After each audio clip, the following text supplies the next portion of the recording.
নমস্কার বন্ধুরা, কুলপি ব্লগ ডায়েরিতে আপনাদের সবাইকে স্বাগত জানাই। আরও একটি নতুন পর্ব নিয়ে চলে এসেছি। আর অঙ্কিতের স্কুলে দাদাভাই দিতে গিয়েছিল, সেখান থেকেই আর কি মাছ কিনে নিয়ে এসছে। আর আমি বটি নিয়ে বসে পড়েছি। এখন সকাল বাজে 7:30, মানে একদমই সকাল। আর বাড়ির রান্না বান্না সেরে তারপরেই রেসিপি রান্না সারি। আর দাদাভাই আজ বাজার থেকে আর কি কি মাছ নিয়ে এসেছে, এবার দেখাবো। এই দেখুন বন্ধুরা, দু রকমই দাদাভাই মাছ নিয়ে এসছে। আমি ঢেলে দেখাচ্ছি।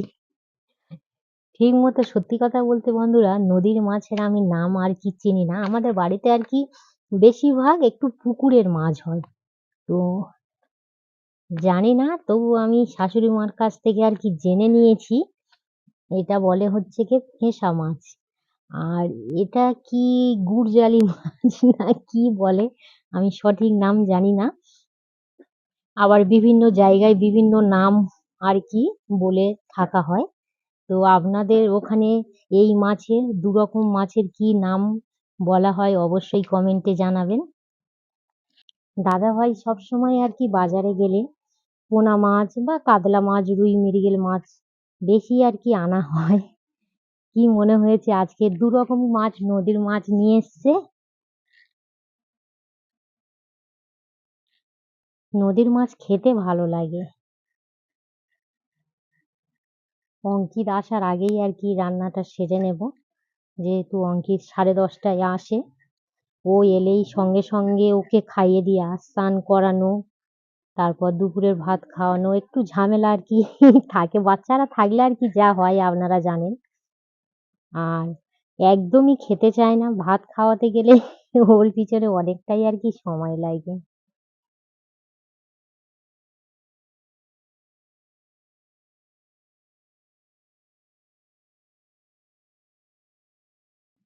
মাছ টাছ কুটে নিয়ে রান্না বান্না ঝটপট করে নিয়েছি। আর দেখাতেই পারিনি এই কারণে, দাদাভাই ক্যামেরা নিয়ে একটা কাজ করছিল।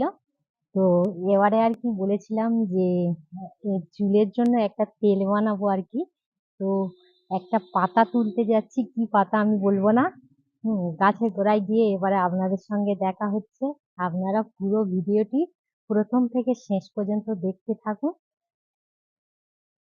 আর এই গাছটা না আমাদের বাড়িতে নেই, ভাবছি এই বর্ষা পড়ে গেছে একটা চারা নিয়ে আর কি বসাবো। তো আমাদের বাড়ি থেকে আর কি একটু আর কি দূরে একটা কাকিমার বাড়িতেই আছে। আর এই দেখুন, এই পথ দিয়েই যাব। এই বর্ষায় এতটাই আর কি হয়েছে, পুকুরের জল দেখুন একদম পুরো পাড়ে উঠে গেছে। কিভাবে যাই তাই দেখছি। পার হয়ে এলাম।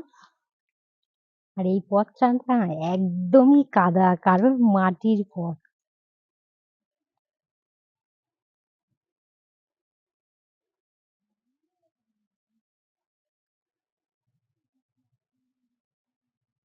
এই টোকা পার হয়ে যায়, মা মা করে পার হয়ে যায়, যেন পড়ে যাতে না যায়। এত কাদা আর কি, স্লিপ হয়ে আছে এই পথটা। এই দেখুন বন্ধুরা, গাছের গোড়ায় চলে এসেছি। আর গাছটা দেখানোর আগে আমি আমাদের খালটা দেখাবো। দেখুন যেখানে এসছি আর কি, একদম পুরো খালের পার। এই দেখুন আমাদের খালটা দেখুন।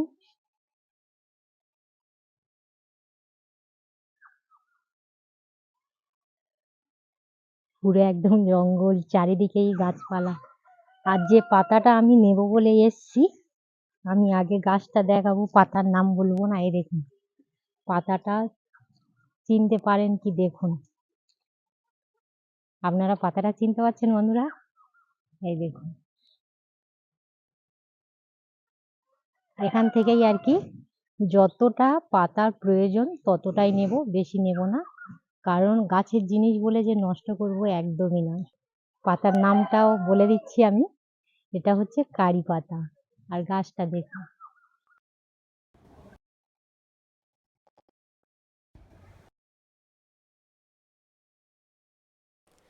কারি পাতাগুলো ভালো করে ধুয়ে চড়া রোদ্দুরের মধ্যে দিয়ে একদম পুরো শুকিয়ে নিয়েছি। আর পাতাগুলো দেখুন একদমই কিন্তু ডোগের পাতা নিয়েছি, কচি পাতা। যে তেলটা আর কি বানাবো, ওই তেলের জন্য কারি পাতা যতটা আপনারা আর কি সম্ভব একটু কচি পাতা দেবেন, তবেই কিন্তু বেশি কার্যকারী হবে। আর যতটা প্রয়োজন আমি ততটাই আর কি এবারে পাতাটা ছড়ে নেব। আর আমি অল্প করেই তুলে নিয়ে এসেছিলাম। আজকের যে তেলটা আমি বানাবো একদিনেরই বানাবো, আপনারা কিন্তু 2 সপ্তাহ 3 সপ্তাহের জন্য তেলটা বানিয়ে নিতে পারেন। এখানে দেখুন তেলের পরিমাণটাও অল্প দিয়েছি। আর আপনাদের যে কোনো আর কি তেল আপনারা যেটা আর কি মাথায় দিয়ে ব্যবহার করেন সেই তেলই দিয়ে দেবেন। নারকেল তেল, আমি যেমন জয়া নারকেল তেল ব্যবহার করি তাই আমি জয়া নারকেল তেল দিলাম। এবারে আমি রান্নাঘরে চলে এসেছি। গ্যাসটাকে এবারে আমি অন করে দেব। আর গ্যাসের আঁচটা একদমই আমি লো করে দেব, একদমই লো টু মিডিয়াম করে দেব। আর একটা বাটি নিয়ে সাঁড়াশির মাধ্যমে আমি এবারে গ্যাসের মধ্যে দিয়ে দেব বাটিটা। আর গ্যাসের আঁচটা দেখুন একদমই লো করে দিলাম। আর যখনই আপনারা কিন্তু এই বাটিটা গ্যাসের ওপর বসাতে যাবেন, চড়বড় করে আর কি একটা শব্দ হবে, যেহেতু কারি পাতা আছে। তারপর 2 মিনিট গরম করে আবারও চলে এলাম। এবারে একটা পাত্রের মধ্যে ছাঁকুনি নিয়েছি, আর ওই কারি পাতা আর তেলটা আমি দিয়ে দিলাম। ছাঁকুনিটা আমি 5 থেকে 6 মিনিট রেখে দিয়েছিলাম। এই দেখুন, আমি বলেছিলাম যে একবার ব্যবহার করব বলে তেলটাও কম দিয়েছিলাম, খুব সুন্দরভাবে ছেঁকে গেছে। আর কারি পাতার যে আর কি রং তেলের মধ্যে দেখুন কত সুন্দর একটা কালার এসছে দেখুন।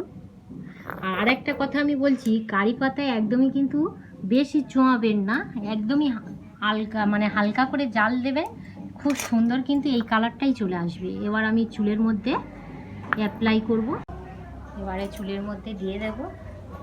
আর এই দেখুন আমি যেটা বলছিলাম, এইভাবে আর কি চুল না টানলেই দেখুন হাতের মধ্যে দেখুন কিভাবে চুল উঠছে দেখুন। এইরকমই মানে আর কি বর্ষাকালে এই সমস্যা আমার হয়। তো আমি আবার এই রকমই ব্যবহার করলে বাছা কেটে কেটে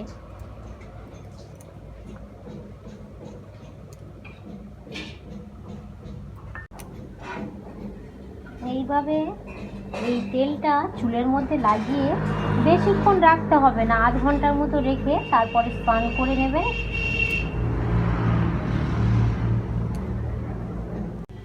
আর আমি একদম পুরো কিন্তু মাপের তেলটা বানিয়েছি, বেশিও হবে না কমও হবে না। প্রত্যেক জায়গায় বাছা কেটে কেটে দিয়ে দিয়েছি। এবারে কি করতে হবে, একদমই আলতো হাতে একটু ম্যাসাজ করতে হবে।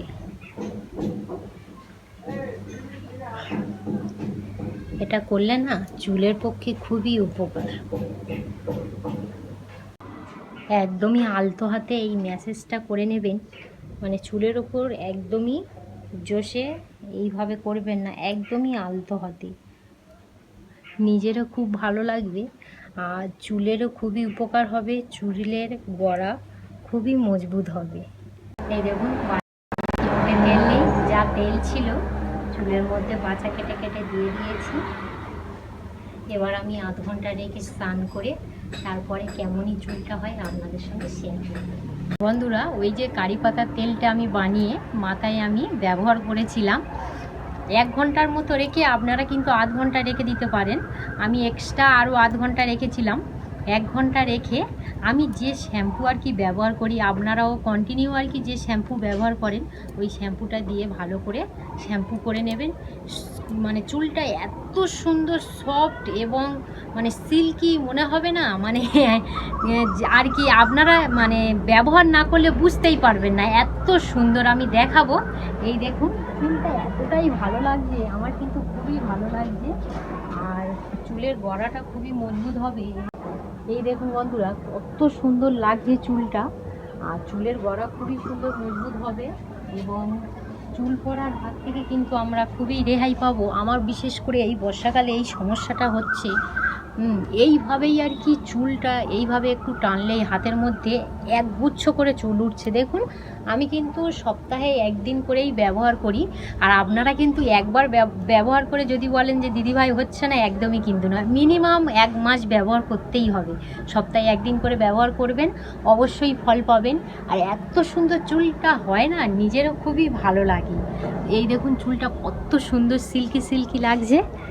আপনারা কিন্তু অবশ্যই ব্যবহার করবেন। আমি একদমই সহজ টিপস আপনাদের সঙ্গে শেয়ার করলাম। আর এই ব্লগটা আপনাদের ভালো লাগলে অবশ্যই চ্যানেলটি সাবস্ক্রাইব করে এবং লাইক করে সঙ্গে থাকবেন। আজ ভিডিওটা এখানেই শেষ করলাম। আপনারা সবাই সুস্থ থাকবেন, ভালো থাকবেন। ধন্যবাদ।